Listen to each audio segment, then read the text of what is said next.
Baik, selamat pagi anak-anak. Baik, Ibu. Apa kabar semuanya? Baik, Bu. Baik. Sebelum kita memulai pembelajaran kita, ada baiknya kita kebaktian atau berdoa. Karena ini pertama kali pertemuan kita, maka Ibulah yang akan memimpin kita dalam doa. Mari kita bersatu dalam doa. Bapa yang baik, Bapa yang terkasih, terima kasih buat penyertaan dan lawatan kepada kami Bapa yang tiada berkesudahan dalam hidup kami. Dan saat ini Bapa, kami akan memulaikan pembelajaran kami. Kiranya Engkau yang hadir di tengah-tengah kami memberkati kami saat ini. Terima kasih Bapa, terima kasih Yesus. Di dalam nama Anakmu Yesus Kristus kami telah berdoa mengucap syukur. Amin. Amin. Baik. Siapa yang ketua kelas di kelas kita ini? Berdoa, Bu. Baiklah, online siapa yang nggak hadir hari ini? Kenapa nggak hadir? Tanpa keterangan, Bu. Seringnya dia kayak gitu. Sering, Bu. Kenapa nggak kalian tanya kenapa dia bisa seperti begitu? Sudah terbiasa, Bu.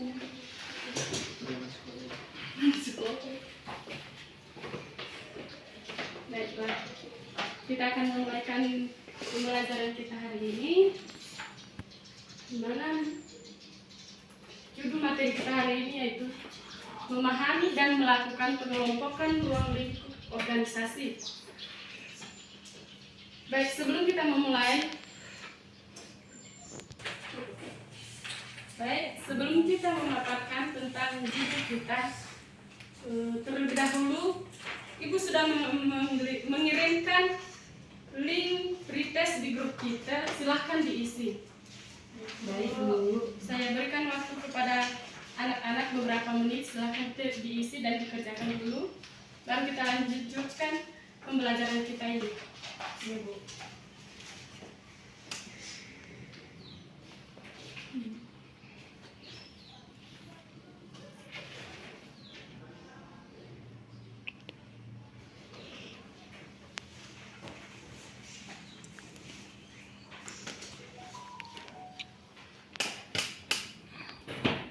Bilang ya kalau udah siap.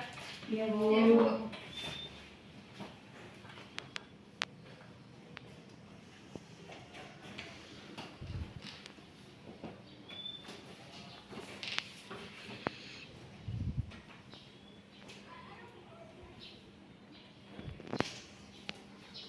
Masih beberapa orang mengirimnya. Ya, Bu.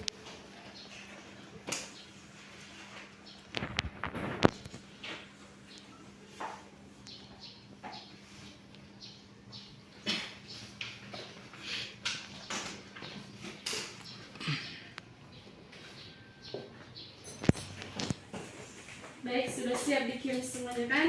Kita lanjut pada materi kita, di mana judul materi kita yaitu memahami dan melakukan pengelompokan ruang lingkup organisasi. Terlebih dahulu, Ibu mau tanya siapa yang tahu pengertian dari judul kita ini di atas? Nggak tahu.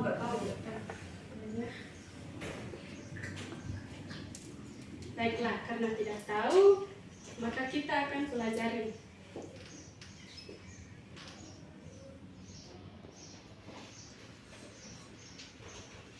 Baik, kepada anak kami Herliana, tolong dibacakan dulu. Pengertian organisasi.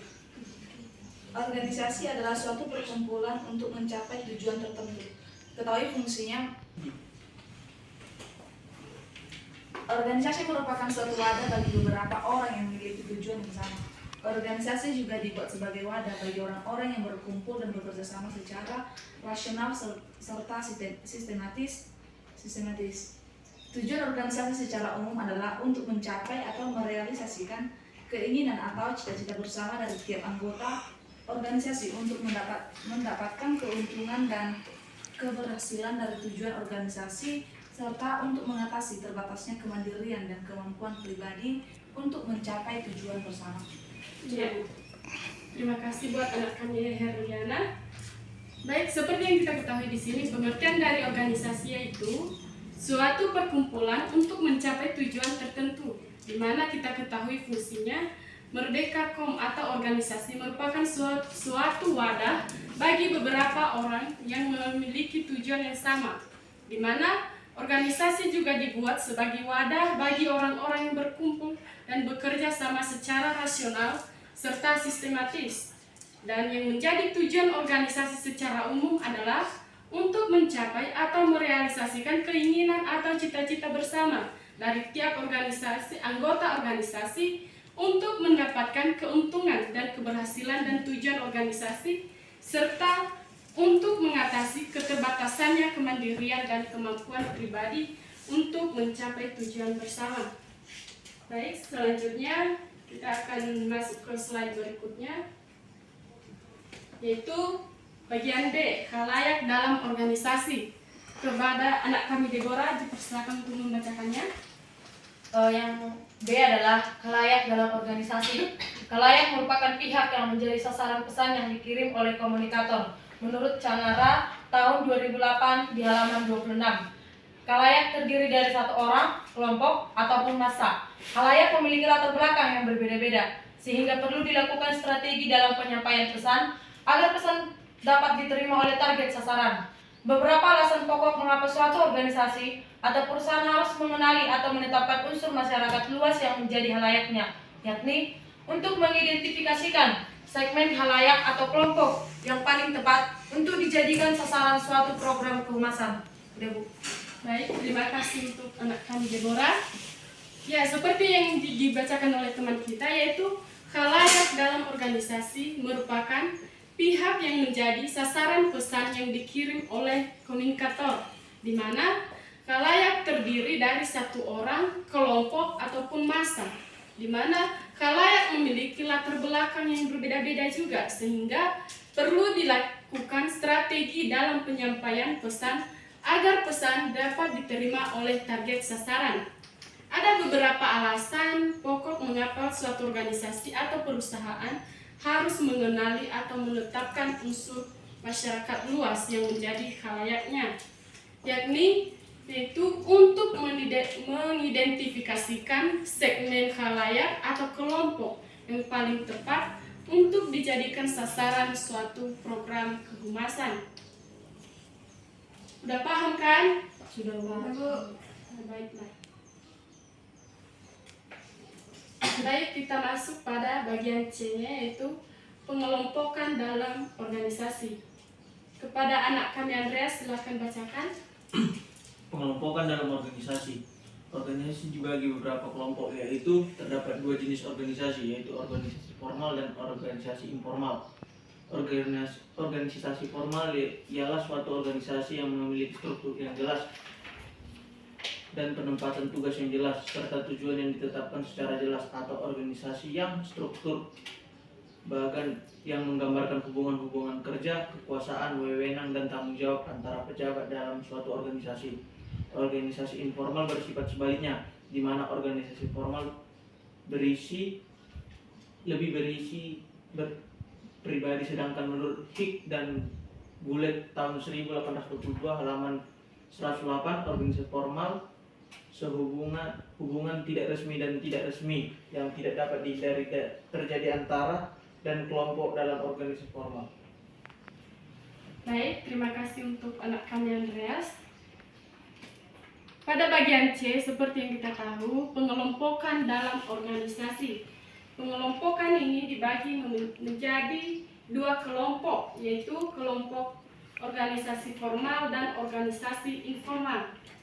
Di mana kita ketahui organisasi formal merupakan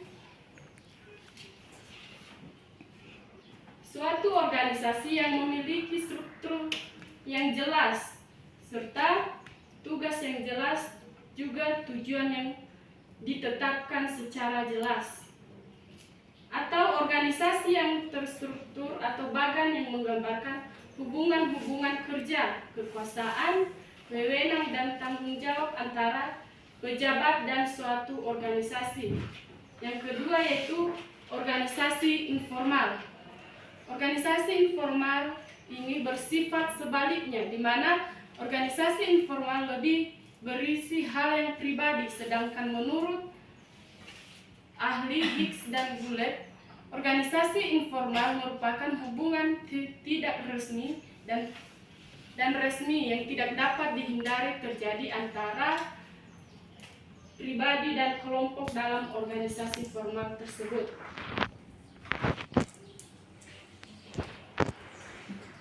Baik, selanjutnya kita masuk pada bagian D, yaitu menentukan kelompok dalam organisasi. Kepada anak kami Elmina, silakan dibacakan. Yang kedua, menentukan kelompok dalam organisasi. Hal-hal yang perlu diperhatikan saat tahap pembentukan kelompok. Yang pertama itu adanya ketergantungan yang sifatnya positif. Yang kedua adalah keandalan individu. Yang ketiga adalah interaksi langsung. Yang keempat adalah keterampilan kerjasama. Baik, terima kasih untuk anak kami Elmina. Di sini yang materi kita terakhir adalah menentukan kelompok dalam organisasi. Ada beberapa tahap atau cara dalam menentukan kelompok di suatu organisasi, yaitu yang pertama adanya ketergantungan yang bersifat positif, yang kedua keandalan individu, yang ketiga interaksi langsung, keempat keterampilan kerjasama.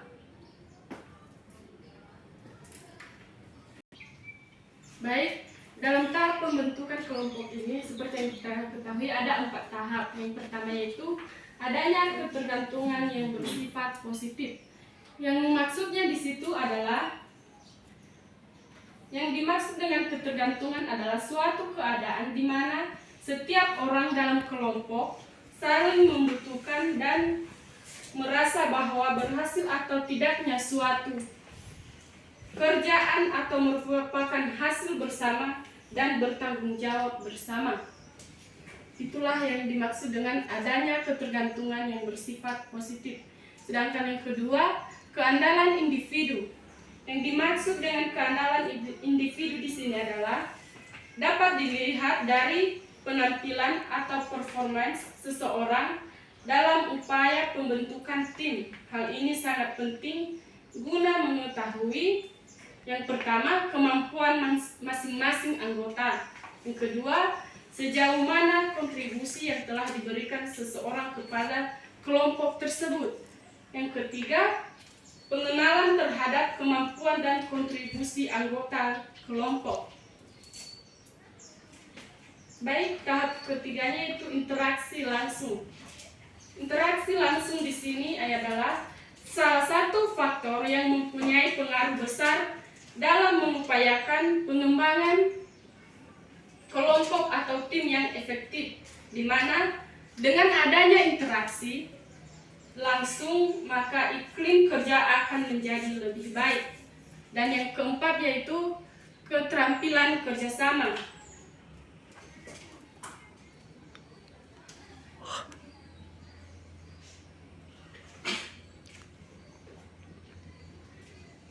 Keterampilan kerjasama di sini yaitu tidak mungkin dapat berfungsi secara efektif tanpa mempunyai keterampilan untuk bekerja sama. Keterampilan kerjasama ini perlu dimiliki oleh anggota kelompok, di mana karena banyak orang tidak menyadari bahwa sebenarnya dalam melakukan tugas individu disebabkan merupakan bagian dari kelompok atau tim. Baik, demikian untuk pembelajaran kita hari ini. Dan sebelum kita pulang, Ibu telah mengirimkan link di grup kita, silakan diisi. Dan setelah itu semua diisi, kalian bentuk beberapa kelompok untuk mendiskusikan kesimpulan dari materi kita hari ini. Ibu akan memberikan waktu sebelum waktu kita habis. Oke, Bu.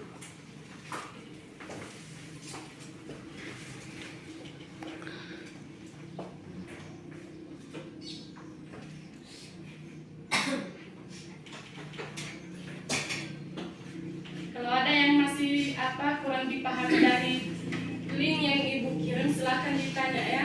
Iya, Bu.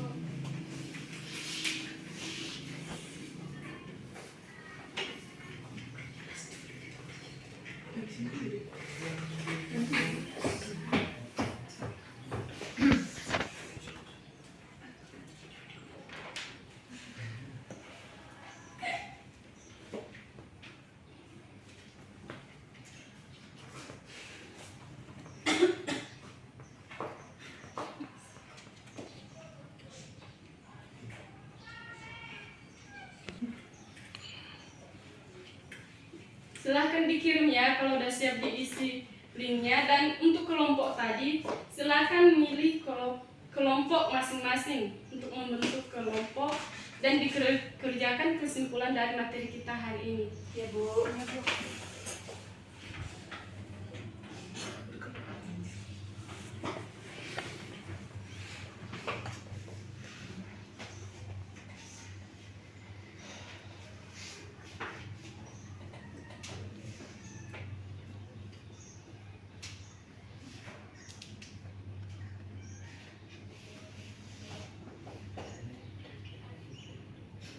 Masih sebagian yang mengirim di grup ya.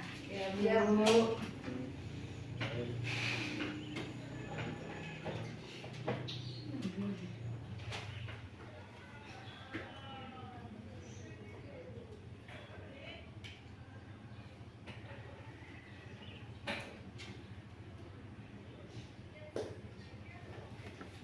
Sembari kalian kerja kelompok, saya mau bertanya kepada ketua kelas. Bagaimana ya tentang teman kalian ini yang namanya Martulus ini?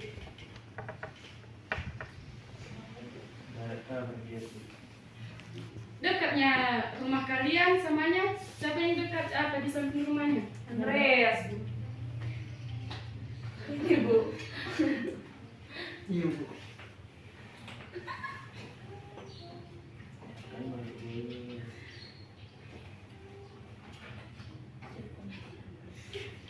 Andreas, Iya Bu. gimana ya si Martulus itu di rumah? Saya dengar Bu, dia belum pulang ke rumah. Emang kemana dia? Udah lama dia nggak pulang ke rumah? Baru 2 hari ini Bu, katanya lari dia.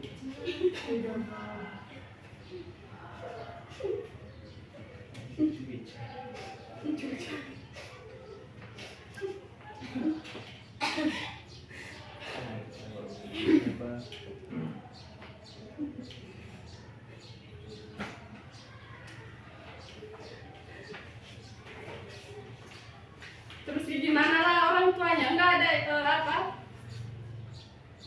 gimana lah usaha orang tuanya mencarinya gitu. Terbiasa Mungkin Bu, orang tuanya udah capek. Sudah dilapor sama polisi supaya cari.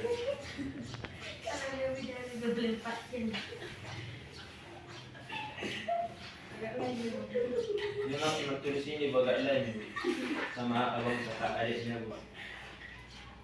Abang-abangnya pintar tapi dia tuh ada. Sebenarnya dia pintar tapi yang malas. Oh. harus butuh penyemangatnya itu. Ibu ada aja. Berapa menit? Oke, cukuplah ketawanya itu. Intinya kalian janganlah seperti si Martulus. Terus cobalah Andreas tanya si Martulus itu apakah dia masih mau sekolah atau tidak gitu kan. Iya Bu. Terus mengingat waktu kita udah mau habis. Untuk tugas itu minggu depan lah diserahkannya. Minggu depan periksa. Dan sebelum kita pulang, ada baiknya kita berdoa. Untuk anak kami Andreas, silakan pimpin kita dalam doa. Sini Bu, tadi lupa. Tempat aja, tempat aja. Mari kita berdoa. Terima kasih Tuhan, kami berkumpul. Amin. Amin. Terima kasih Andreas.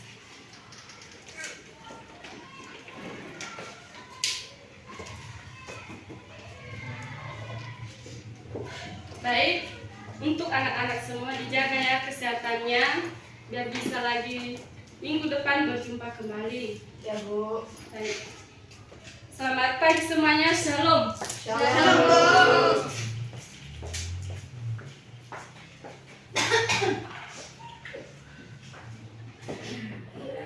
5